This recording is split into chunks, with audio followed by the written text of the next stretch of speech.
નમસ્તે મિત્રો, ફરી એકવાર અમારા યુટ્યુબ ચેનલમાં તમારું સ્વાગત છે। આજે આપણે વાત કરીશું આરટીઈ અંદર જે ફોર્મ હાલમાં રિજેક્ટ થાય છે અને અપ્રુવલ આવે છે તેની વિગતવાર ચર્ચા આપણે કરીશું વિડીયોના માધ્યમ દ્વારા।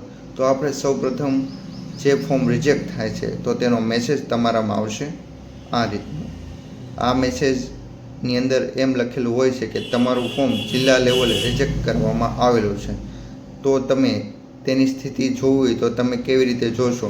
તો સૌપ્રથમ કમ્પ્યુટરની સ્ક્રીન ઉપર જશો। કમ્પ્યુટરની સ્ક્રીન ઉપર ગયા પછી તમે ક્રોમ બ્રાઉઝર ઉપર આરટીઈ લખશો, ત્યારબાદ તમે એની ઉપર ક્લિક કરશો એટલે પેલું પોપઅપ ખુલશે। એની અંદર RTE1, RTE2, RTE3 એ રીતના ઓપ્શન આવશે। તમારે તે ઓપન કરવાનું નથી, ક્લોઝ બટન ઉપર ક્લિક કરવાનું છે।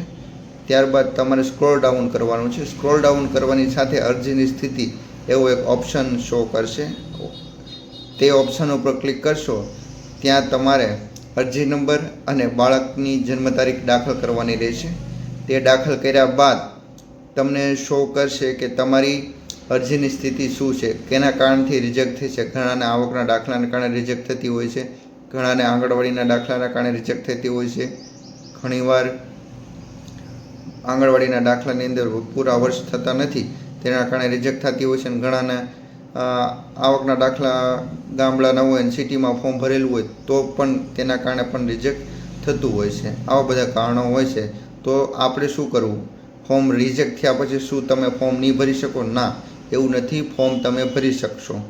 તમારે ફરીવાર આપણે છેલ્લી તારીખ 13 તારીખ છે તે પહેલાં તમે જો રિજેક્ટ થયું હોય તો તેનું કારણ, ત્યારબાદ જો તમને એમ થાય કે નહીં મારે ફરીવાર ફોર્મ ભરવું છે તો તમારી અરજી નવી એપ્લિકેશનની પણ તમે કરી શકો છો। તમારું જે જૂનું ફોર્મ હોય તે રિજેક્ટ થઈ જશે ઓટોમેટિક અને નવી અરજી થઈ જશે। તો તમારે કંઈ ચિંતાનો વિષય નથી। એટલે ફોર્મ રિજેક્ટ થાય તો તેમાં કેવી રીતે સુધારો કરવો તેની આપણે વાત કરીએ। હવે આપણે વાત કરીશું જિલ્લા લેવલે અપ્રુવલનો મેસેજ તમારામાં આવતો હોય છે। જિલ્લા લેવલે અપ્રુવલનો મેસેજ આવ્યા પછી તમારે કાંઈ કરવાનું રહેતું છે નહીં, તમારે ખાલી વાટ જોવાની હોય છે કે ભાઈ તમારા જિલ્લા લેવલે કાગળિયા વેરીફાઈ થઈ ગયા છે। હવે તમારે વાટ શેની જોવાની છે કે ડોક્યુમેન્ટ તમારે ઓકે છે। હવે તમારે સ્કૂલની વાટ જોવાની છે કે સ્કૂલ તરફથી ક્યારે આપણામાં અપ્રુવલનો મેસેજ આવે પછી તમને સ્કૂલ ફાળવવામાં આવે છે। જો વિડીયો સારો લાગ્યો હોય તો લાઇક એન્ડ સબસ્ક્રાઈબ કરવાનું ભૂલતા નહીં। Thank you for watching.